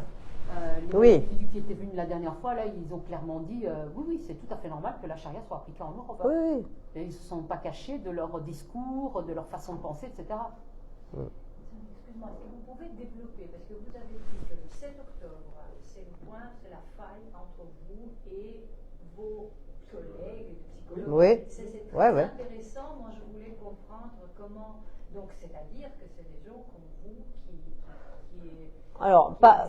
Oui, alors... Le niveau, je veux dire, oui, bien sûr, ouais. Alors, comme je l'avais écrit, nous avions signé une tribune dans l'Express avec Fadila et Chalgoumi aussi, qui a signé, et quelques autres, hein, Boalem Sansal. On n'était pas très nombreux à le signer, et beaucoup de nos amis, psy, laïcs, etc., nous ont lâchés. Et c'est là qu'on avait écrit dans le texte, vous pouvez le retrouver, que le point aveugle, c'est Israël. C'est-à-dire, on peut s'entendre surtout avec les musulmans, ex-musulmans, ce que vous voulez, surtout, sauf sur Israël. Ce n'est pas possible. Il y a quelques... Israël. Mais donc, c'est même encore pire que ça. C'est pas Israël en soi, parce que on peut très bien vouloir défendre, on va dire, la cause palestinienne. Là n'est pas le problème. Ici, c'est vraiment la question juive, parce qu'ici, c'était essentiellement le 7 octobre. C'était même pas... On avait dit... soyons ensemble et disons que nous condamnons ce qui s'est passé le 7 octobre. Mais c'est tout ce qu'on a demandé. C'est tout ce qu'on a demandé. C'est tout ce qui a été demandé. Et beaucoup, effectivement, qui étaient très laïcs, etc., n'ont pas condamné. On n'a rien vu rien sur leur page, mais par contre, ils nous ont reproché à nous d'avoir condamné le massacre du 7 octobre. Mais depuis, ça a été condamné. Au début, effectivement, il y a des gens qui ne se sont pas appliqués, qui n'ont pas osé le dire. Maintenant, ça fait tache d'huile. À partir du moment où certains l'ont dit, oui, mais enfin. Oui, mais les filles. Non, il y en a même certains qui ont quand même fini par dire. Aujourd'hui. Mais parce qu'ils veulent des postes. Aujourd'hui, parce qu'il y a les élections. Au début, je sais que ça a été. Mais bien sûr. Mais en fait, le problème, c'est qu'on disait, mais dites que le Hamas, c'est une organisation terroriste, et moi j'avais lu exactement la charte de Hamas qui dit texto, il faut tuer les juifs, il faut se débarrasser des juifs. Bon, après on s'occupe des autres, hein. Bien sûr, après le samedi il y aura le dimanche. Vous connaissez l'expression, non? Non, après le samedi il y aura le dimanche. Samedi, Shabbat, le dimanche, les chrétiens. On s'occupe petit à petit. Et lundi, les athées. Et les athées. Et donc, ils ont dit que ils ne pouvaient pas dire que c'était une organisation terroriste. Ils disaient que c'était une organisation de résistance parce que la colonisation, etc. Et donc, les personnes, on s'est arrêté là-dessus, quoi. Parce qu'Israël, comme disait l'autre, est l'aphrodisiaque du monde arabe. Ils n'arrivent pas à s'entendre sur rien. Ils se détestent tous, c'est-à-dire entre les Maghrébins et les Saoudiens ou les autres. Il n'y a rien, il n'y a aucun. D'ailleurs, ils se font appeler arabes, les Maghrébins, mais c'est pas vraiment. C'est des Berbères qui ont été colonisés, eux, par les Arabes. Bref. Oui, ça, c'est une vraie colonisation. Et en fait, qu'est-ce qui converge?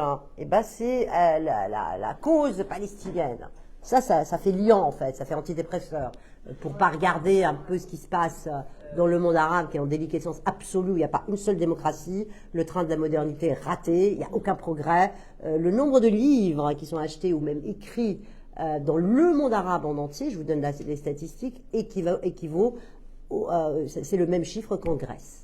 Dans le monde arabe. Et donc, il y a quelque chose comme ça, d'une blessure narcissique, on va revenir là-dessus, où je vous ai choisi parmi les meilleurs, vous êtes le peuple élu, et en même temps, le peuple élu, il galère. Hein. Et donc, qu'est-ce qui se passe? Si on galère, c'est à cause d'Israël. Si on reprend Israël, peut-être qu'on sera un machin.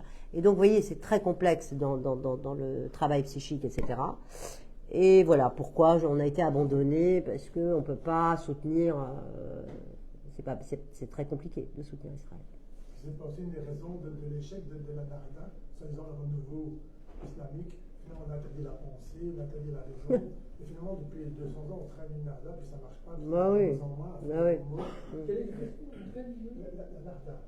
Le renouveau islamique. Le renouveau, la Narda. Il y a ça, une métazélite au XIIIe siècle qui a été finie depuis 1800 jusqu'à nos jours. Et puis maintenant, c'est quasiment réduit à zéro. On dit que là, c'est le renouveau islamique, influencé par la philosophie. Moi, quand je dis les textes musulmans, tout le temps, on rejette la philosophie. On rejette tout, on rejette la pensée. La philosophie, c'est pas bon, ça engendre la perdition, ça engendre l'enfer. À ce moment-là, le discours change, il va très faible. Après, il y a un livre d'Adonis, vous connaissez Adonis, non, qui s'appelle Violence et Islam, un tout petit bouquin, où il revient là-dessus et il rejoint un peu ce que je raconte, c'est comment voulez-vous faire une nada, une révolution en fait, hein. Comment voulez-vous réfléchir quand le sujet humain, l'être humain, le moi, n'existe pas et qu'il est complètement enseveli sur le regard de la voisine, le cousin, qu'est-ce qu'il va dire, est-ce que tu es vierge, enfin, des trucs voilà, il y a la pensée, il n'y a pas de place pour la pensée quand on est envahi de peur et d'angoisse, etc. Et donc ça va venir par les femmes. C'est une certitude. Ce sera posthume pour moi. C'est pas aujourd'hui. Mais. Les femmes qui très difficilement le milieu islamique, le milieu de l'islam, et en même temps la révolution de venir d'elle. C'est-à-dire, vous voyez bien qu'il y a ici et là des voix qui s'élèvent, que des femmes quand même arrachent le voile et qui meurent pour ça. Vous savez, c'est intéressant parce que, par exemple, les femmes que j'interroge, qui ont quitté l'islam, quand je leur dis les femmes, hein, pas les hommes, qu'est-ce qui s'est passé? Elles disent, je suis tombée enceinte, j'ai eu une fille, et il est hors de question que je fasse la même chose à ma fille. Et donc ça c'est de l'espoir, vous voyez? Et c'est qu'est-ce qu'on demande? On demande de juste dire non, je ne veux pas de ça, je ne veux pas de cette soumission, je ne veux pas détester l'autre, c'est mes frères, c'est mes sœurs, on vit tous ensemble, c'est tout ce qu'on demande. Hein. On ne demande pas une révolution philosophique ou outre, on demande d'abord la liberté. D'abord la liberté. Mais est-ce qu'elles prennent conscience petit à petit les femmes qu'elles sont dominées en fait? Ah oui, bien sûr. De domination. Oui. Alors, celles qui s'en détachent, oui, mais celles qui sont à l'intérieur vont justement pervertir complètement le discours en disant mon voile, ma liberté, je suis féministe, d'où t'es féministe, c'est compliqué quand même.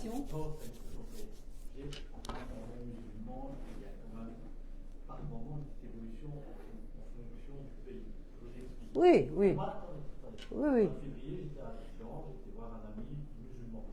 D'accord, ben oui, vous avez le droit. Hein.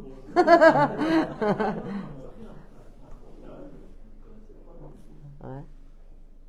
Lui, en tant que musulman, j'ai vu dans son regard, ça l'intriguait. C'est ces 8 millions de Saoudiens et de Saoudiennes qui, chaque année, passaient leur week-end sur l'île de Bahreïn. Pourquoi? Parce que le voile n'est pas obligatoire et que l'alcool est en vente. Nous avons oui. Mais c'est génial.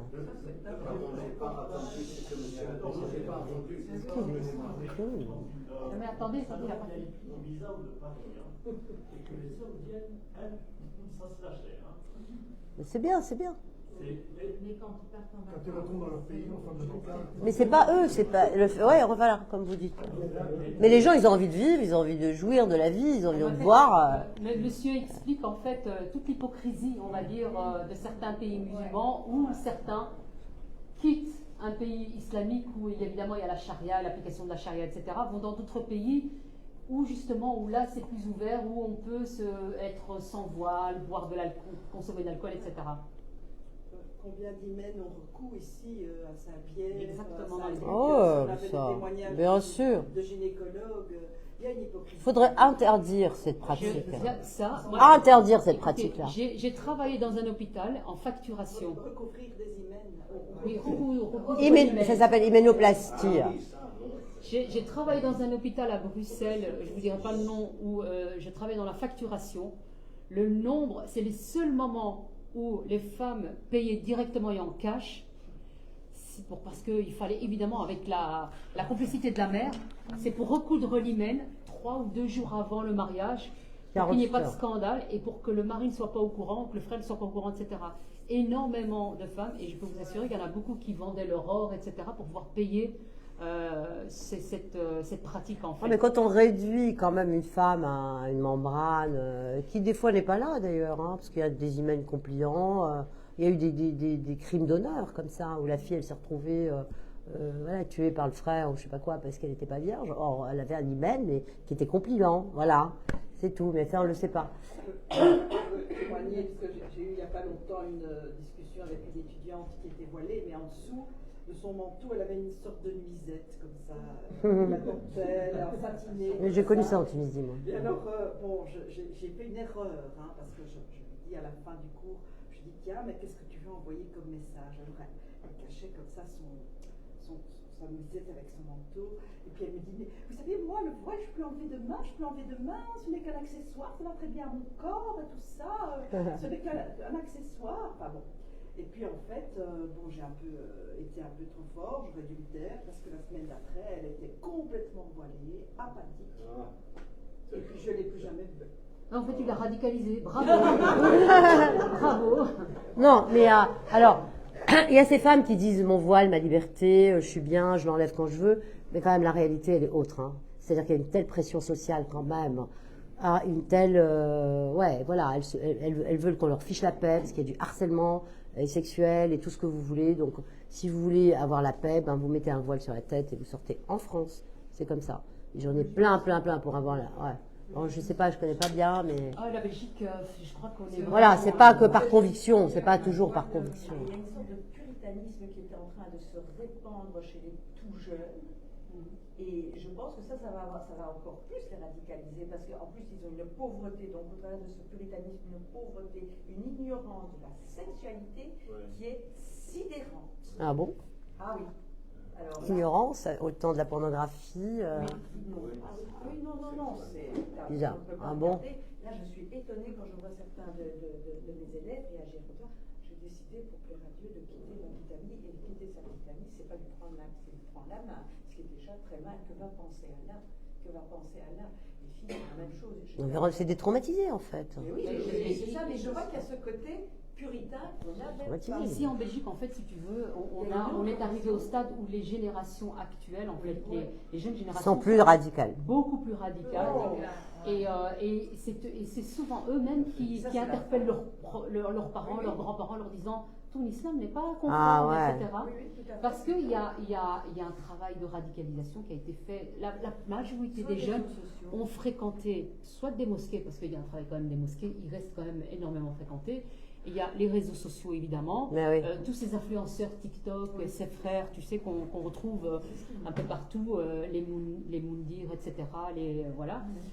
Ce qui fait que TikTok, etc. Et ce qui fait que maintenant, on a de plus en plus de jeunes qui tiennent ce discours-là et qui vont interpeller même des adultes dans la rue, des filles, en leur disant mais tu sais, c'est pas conforme, etc. Vraiment, je pense qu'à Bruxelles en particulier, on est vraiment arrivé à un degré de pratique radicale qui est énorme. Je ne sais pas est-ce que tu as remarqué, ou je rêve, mais je trouve que depuis le 7 octobre, cette voilisation s'est augmentée de manière considérable. Vous êtes dans le centre-ville, c'est multiplié en 10. À partir de l'âge de, je ne sais pas, de jeunes. Attention, c'est identitaire. Hein. N'allez pas vous tromper en disant que c'est que la religion. Hein. C'est l'identité. Hein. C'est ça aussi. Remplacé par l'identité. Ah ouais, c'est une identité. C'est vous contre nous. Hein. C'est l'indigénisme. Oui. Ouais. Moi, je pense tous les mouvements se rejoignent. Il y a en plus ce côté les victimiser. Tout ça. Comment est-ce qu'ils peuvent marcher? Je pense que tous ces gosses devraient être psychanalysés dès le départ. Leur apprendre à être responsables. Oui, vous aviez quelque chose à dire? Dites-moi. Oui. Moi, j'ai une petite question. Oui. Déjà, merci. Ça très courageux. Et je vous ai connu via les réseaux sociaux, Internet, YouTube. Et j'entends, moi j'ai pas la télé, hein, donc j'écoute essentiellement du contenu Internet. Et j'entends beaucoup maintenant des gens qui témoignent, qui questionnent et qui arrivent en fait à rentrer dans les textes. Je pense que c'est ça qui est intéressant. Très bien. C'est qu'on arrive non seulement à ouvrir le Coran, mais à s'intéresser au hadith. Très bien. C'est là où il y a l'information intéressante. Un des sujets qui fâche le mariage du prophète avec Aïcha, qui est un point où il faut se... Voilà, clairement, vous connaissez le hadith? Je vais juste expliquer pour l'auditoire. Il y a trois choses dans l'islam. C'est le Coran qui est la parole de Dieu révélée. Il y a la sunna, c'est comment il a vécu, que les gens doivent suivre, le prophète, comment il a vécu. Et donc les camis, tout ça, c'est lui, la barbe, enfin. Ouais. Et il y a le hadith, c'est-à-dire la parole qui a été rapportée par voilà, un tel a dit, un tel, c'est le téléphone arabe par excellence, quoi. Et donc il y a ceux qui ont été vérifiés, sahih, authentifiés, et ceux qui ne le sont pas. Et donc ce qu'il dit monsieur, et c'est très vrai, c'est qu'aujourd'hui on assiste à une ouverture via les ex-musulmans qui se sont penchés sur le texte. Et il y a beaucoup de fractures qui se sont faites sur la pédophilie, finalement, de leur prophète. Le prophète, il faut savoir, il est quand même, même si l'idolâtrie, soi-disant, n'existe pas en islam, mais il est mis en position imaginaire, en position très, très idolâtrée. D'ailleurs, Charlie Hebdo, tout ça, dessiner le prophète ou même le représenter, vous vaut la peine de mort. D'ailleurs, j'en parle jamais. Hein. Voilà. Et donc, il est question du prophète qui épouse une petite fille de 9 ans. 6 ans.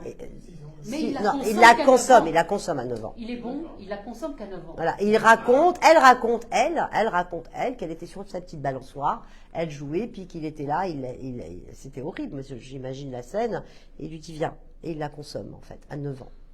Et donc les musulmans ne savaient pas ça du tout. Ouais, oui, mais c'est l'histoire et beaucoup de musulmans quittent l'islam pour ça. Surtout s'ils ne sont pas. Ouais. Authentifié. Ah, ça rien. C'est pas approprié. C'est pas approprié parce que bon. Pour moi, c'est quelqu'un qui a une spécialisation. Ouais, c'est eux qui le disent, pédophile. Quelqu'un qui a des appétits sexuels importants et qui a un but de son pouvoir et qui se dit bah, je prends cette petite fille comme je prendrais une femme. Mais c'est de la pédophilie dans les yeux de la loi.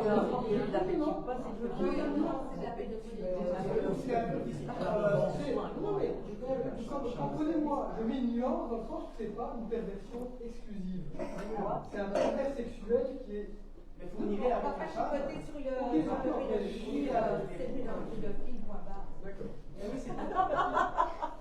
Et donc c'est ça qu'ils lisent les textes et ils découvrent le hadith alors qu'ils avaient un islam culturel. Simplement, on leur a dit c'est comme ça.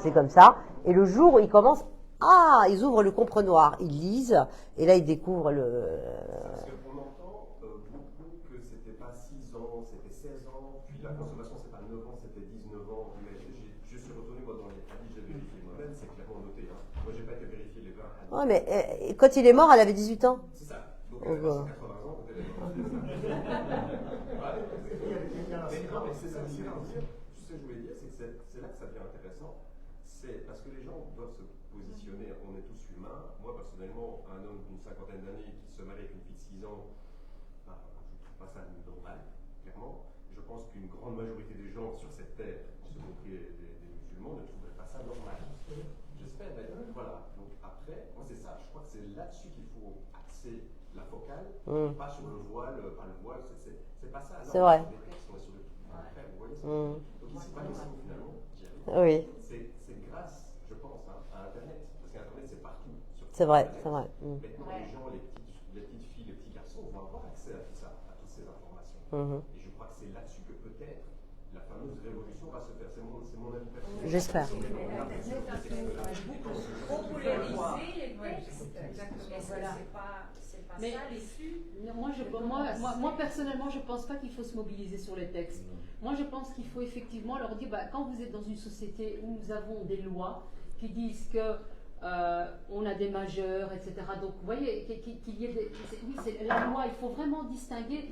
Parce que finalement, si on s'attarde sur les textes, c'est comme si quelque part on leur donne une valeur. Oui, mais là, il parle des musulmans. J'ai compris. Mais même par rapport à. En fait, notre problème dans notre société, pour moi, c'est que jusqu'à présent, si on observe bien ce qui s'est passé jusqu'à présent, c'est que tous ces jeunes ou toutes ces personnes, on ne leur dit pas ici c'est interdit, ici la limite elle est là.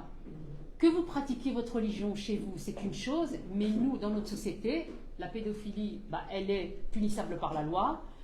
Vous respectez la laïcité, etc. À partir du moment où vous mettez cette limite-là, je pense, et il faut l'imposer évidemment, mais par contre, nous, ce qu'on fait, c'est que généralement, on se dit, peut-être qu'il faudrait discuter avec eux, c'est finalement leur religion, peut-être que, et à force de peut-être que, eux, ils sont très malins, ils ont bien étudié, ils nous connaissent bien, hein, ils connaissent notre système démocratique, ils y vont petit à petit. C'est nous, finalement, tout ce qu'on veut, c'est ceci. Et puis après, vous acceptez quelque chose en disant, ma foi, ça, c'est pas trop grave. Mais la prochaine fois, ils vont demander encore plus, ils vont aller plus loin. Et c'est comme ça qu'on finit par avoir, parce qu'ils le savent, si vous allez autour de vous, vous parlez avec justement les fondamentalistes, hein, quand on va dans leur...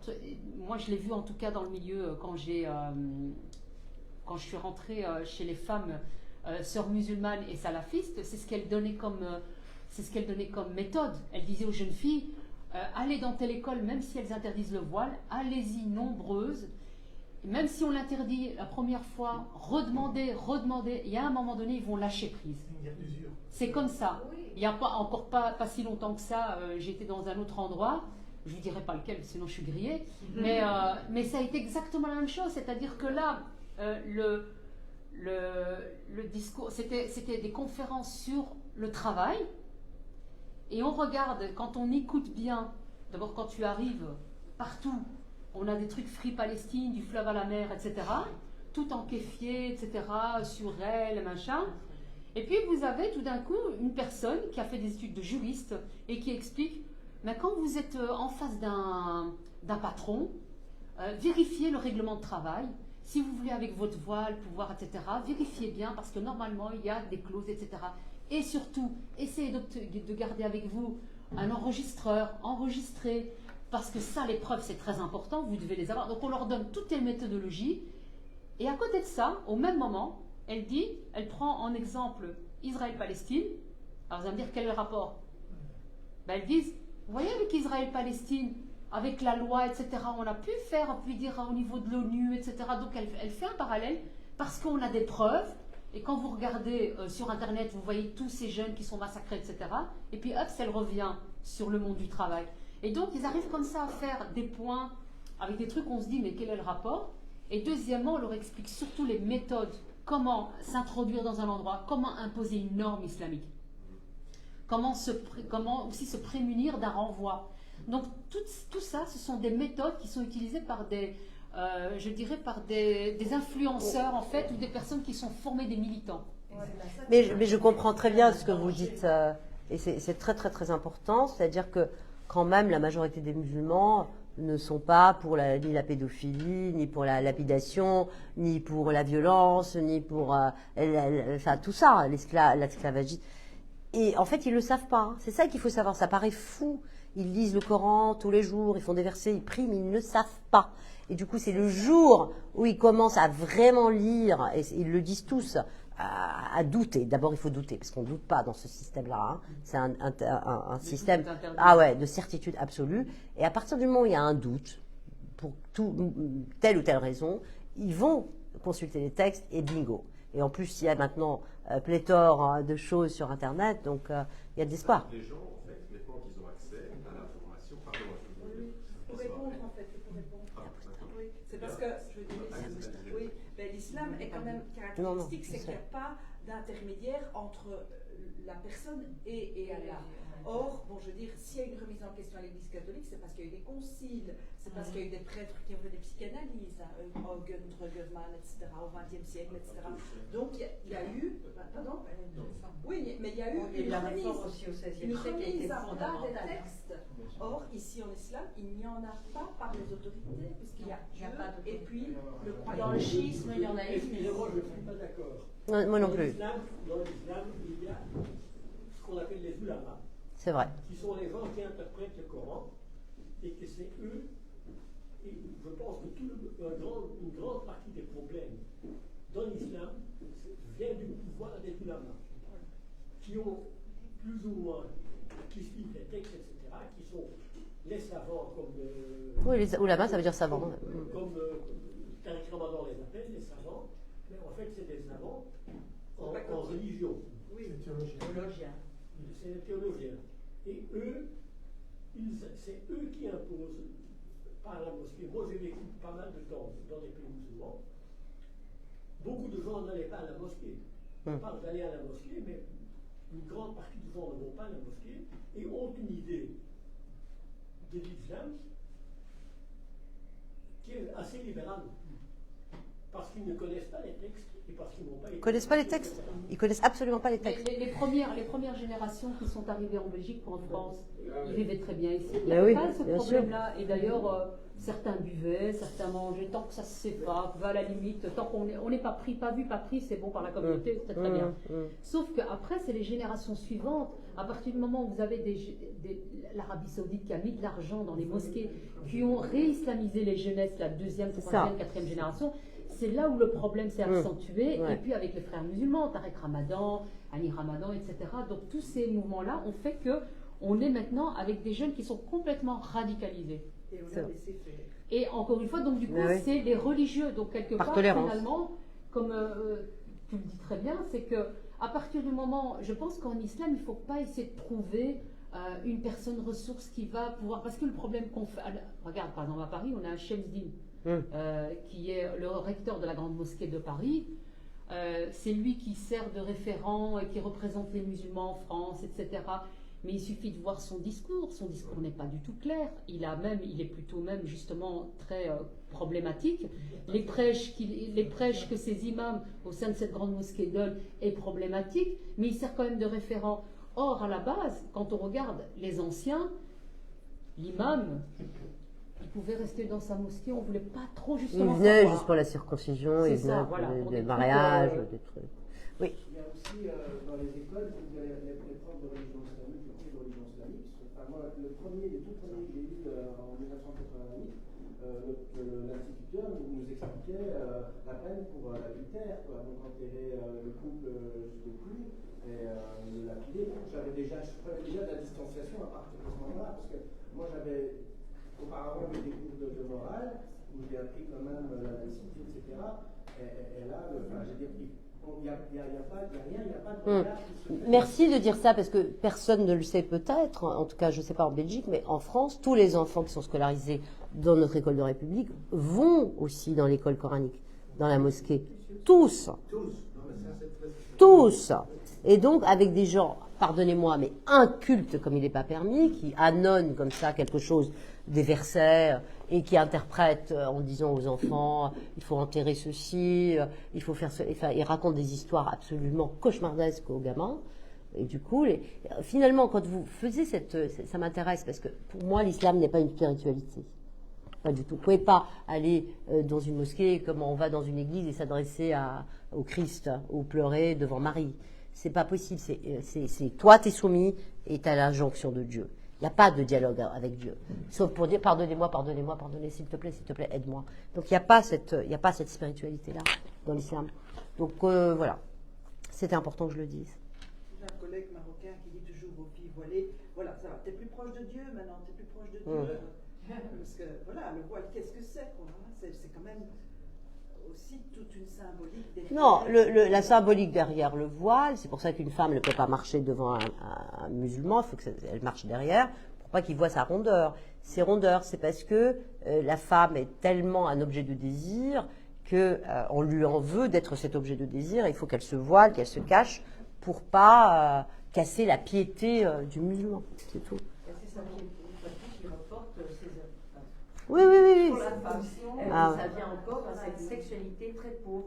Moi, je trouve ça montre aussi qu'elle est musulmane. Pas seulement. Oui, bien sûr. Maintenant, mais à l'époque, moi, quand j'étais petite, moi, dans la Tunisie que je raconte dans mes livres, j'ai pas connu ça. Hein. Moi, j'ai connu une Tunisie d'une. Il n'y avait rien de tout ça. Il y avait des discours, de la peur, etc. J'ai pas connu tout ça. En empêchant les femmes, on suscite encore davantage. Voilà, c'est l'effet contraire que ça provoque. Il y a, monsieur. Tantôt, on parlait d'Internet en disant que Internet permettait d'offrir des informations aux musulmans qui voulaient s'ouvrir. Mais Internet permet aussi de des discours radicalistes, qui est naïque, etc. Donc, c'est une arme au double tranchant. Internet, ça peut d'un côté ouvrir, les musulmans qui se posent des questions, d'un autre côté, il peut tomber sur des sites. Ah, mais l'algorithme marche bien. Si vous partez, très très bien, parce que vous tombez sur des sites avec des imams, des prêcheurs et tout, et à un moment vous tombez sur Ushaka, vous tombez sur Vive. Vous confirmez? Ukacha. Attendez, il y a. Moi, d'après mon expérience. Attendez une minute, on va reprendre, parce que sinon tout le monde parle en même temps, on n'entend pas. Donc, dans le monde du travail, ce qui se passe maintenant, quand les femmes sont voilées, eh bien, on insiste sur la discrimination. On les empêche de travailler. Donc, il faut les laisser travailler avec le voile, parce que sinon, elles doivent... Non, elles bossent avec le voile. En France, c'est que dans le service public, mais maintenant, partout, elles sont voilées. Toutes. Moi, j'ai vu H&M, H&M, McDo, les cafés. Et ça fait 1 an et demi que je vois ça, pas plus. Dans les magasins, partout. Dans le service public, non. Non, pas le service public. En Belgique, mais ça va venir. Il y a des motions qui ont été votées à Molenbeek, Anderlecht, etc. Vous avez entendu parler de l'histoire de la carte des journalistes, non? Où ils ont fait grève là parce qu'ils veulent absolument que sur la carte de journaliste, la femme soit voilée. Vous avez pas en France la semaine dernière. Mais ils vont y arriver. Les services publics sera voilé au moins de 2 ans. Surtout si l'autre là, Hitler, là, il passe. Ben, on va remercier notre invité. Merci Sonia pour ces échanges. Merci à vous. C'est toujours un plaisir de t'inviter ici, en tout cas pour partager. Merci. Alors, je vais déjà vous annoncer que le 21 juin, il y a notre prochaine conférencière. Ça va être sur la laïcité. Et donc, alors c'est de Buc. Marianne Bruck, pardon, qui va venir parler. Elle a sorti un ouvrage sur la laïcité. Elle est vraiment très pertinente. Elle connaît très très bien le sujet, et notamment sur la neutralité, etc. Et donc très pédagogique. Et à chaque fois qu'elle est venue ici discuter en tant que participante et qu'elle a pu venir en contradiction avec les intervenants spécialisés sur ces questions, c'était toujours très pertinent. Donc je vous conseille vivement de venir et qu'on puisse justement nous nourrir de tout son savoir. Merci beaucoup. Alors là, d'habitude, on a l'habitude de prendre un verre et discuter autour d'impôts, etc. Mais exceptionnellement, là, ces derniers temps, on va peut-être éviter, parce que bon, ben voilà, les circonstances, on va dire, sécuritaires l'imposent. Mais je vous invite du coup à vous en aller. Apparemment, il y a un bon contact en face. Oui, j'ai 2 minutes. Je voulais savoir les 2 autres livres que vous avez écrits, on peut encore les trouver. Ah oui, ils sont. Ça va à la conférence ici sur Internet. J'ai cherché du cash pour payer le livre. Ça va, tu